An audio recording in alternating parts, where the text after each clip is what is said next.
A Mariana mandou aqui, ó. Por que pra você Bolsonaro é melhor do que o Lula? Nos convença a votar no seu candidato. Para mim ele não é melhor, ele é muito melhor do que o Lula, em tudo. Mas vamos lá, como é que eu vejo essa questão da eleição presidencial hoje no Brasil? Eu tenho de um lado o candidato Lula, o cara do PT. Na minha opinião, se o Lula tivesse sido um bom presidente da República, quando ele esteve na presidência lá atrás, hoje já seria ruim. Porque se passou muito tempo, o mundo mudou muito e ele não. Ele não mudou.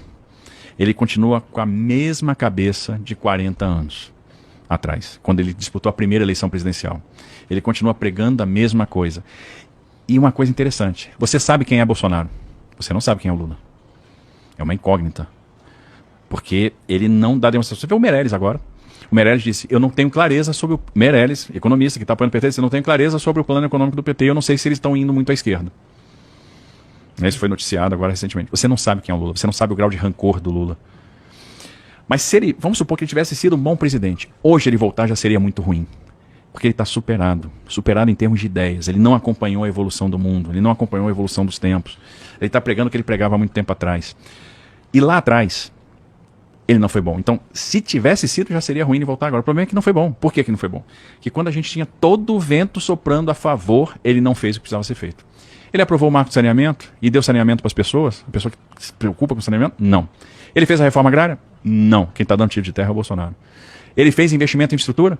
Ele criou o PAC, que virou um cemitério de obras inacabadas. Ele nos entregou um legado de 14 mil obras paradas. Ele aumentou muito a relação dívida pública. E quando você pegava as razões do baixo crescimento estrutural do Brasil, você ia pegar lá a falta de uma reforma previdenciária, a falta de uma reforma trabalhista, a falta de investimento que produzisse resultado em educação.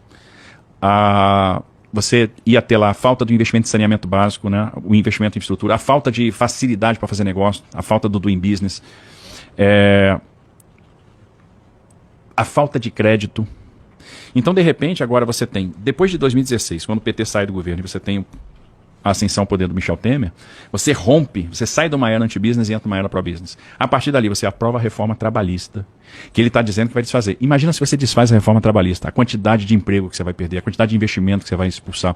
Porque o investidor estrangeiro reclamava muito da questão trabalhista, deixou de reclamar com a reforma. Fazendo o advogado do diabo, ele disse que ia rever, porque ele achou que tem umas paradas ali que podiam ser feitas de outra forma, quando ele conversou comigo. Ele tem que dar clareza. Ele tem que mostrar, por exemplo, quem é o time dele. Ele tem que mostrar quem é o ministro da economia dele. Mas, historicamente não se faz isso, né?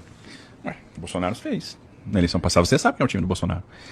A vantagem do jogo Bolsonaro é que as cartas estão na mesa. E é interessante, o Brasil está prosperando. Você não sabe quem é o time Lula, você não sabe nada do lado de cá. Então, por exemplo, nós aprovamos a reforma previdenciária, nós aprovamos a lei da liberdade econômica, nós aprovamos a autonomia do Banco Central, nós aprovamos o marco do saneamento. Nós fizemos 167 leilões de infraestrutura, torcemos o capital privado. Então você tem um crescimento lastreado no capital privado.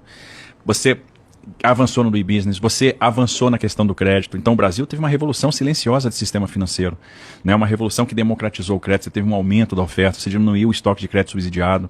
Então você promoveu a competição, você promoveu os instrumentos do mercado de capitais. É outro país. Esse país o Lula não conhece. Para esse país ele não está preparado.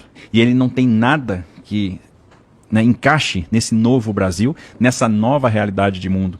Ele não está falando nada de como a gente vai aproveitar essa oportunidade que vai vir de fora para a gente reindustrializar. E essa reindustrialização vai promover o emprego. Então um cara que chega e diz o seguinte, não, o brasileiro vai ser feliz de novo. O brasileiro vai comer picanha, vai tomar cerveja e vai ser feliz. E vai ter emprego. E como é que você vai gerar emprego? Não, eu não sei como, mas nós vamos gerar emprego. Ele disse que não sabe como. A grande diferença é que a gente sabe e a gente está gerando. A gente sabe o caminho. E é um caminho que vai levar o Brasil à prosperidade. Por isso que a gente não pode dar marcha ré. Então, olha que eu não estou entrando nem na questão ética. Eu não estou entrando na roubalheira do PT. Eu não estou entrando no fato das pessoas que estavam com ele lá atrás nos escândalos de corrupção são as mesmas que estão agora. Eu não estou entrando no combo, no pacote.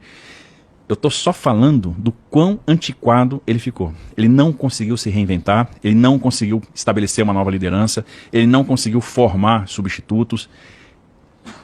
O PT e a esquerda estão presos a uma pessoa. E estão presos a essa pessoa há 40 anos. O Bolsonaro promoveu uma série de líderes. O Bolsonaro fez despertar uma série de líderes, fez uma série de reformas, suportou uma crise brutal e saiu do outro lado. E o Brasil hoje está crescendo, está gerando emprego, a inflação está caindo e o Brasil está saindo melhor do que vários players importantes no mundo. O Brasil hoje é um exemplo.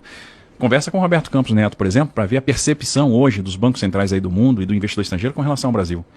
Por isso que o Brasil se tornou um dos 10 principais destinos do investimento estrangeiro direto. Então a gente tem um caminho aí de prosperidade. A gente não pode dar marcha ré, porque senão a gente vai perder essa oportunidade, nós vamos ter anos de atraso. É isso que as pessoas às vezes não conseguem perceber, que não tem caminho fácil.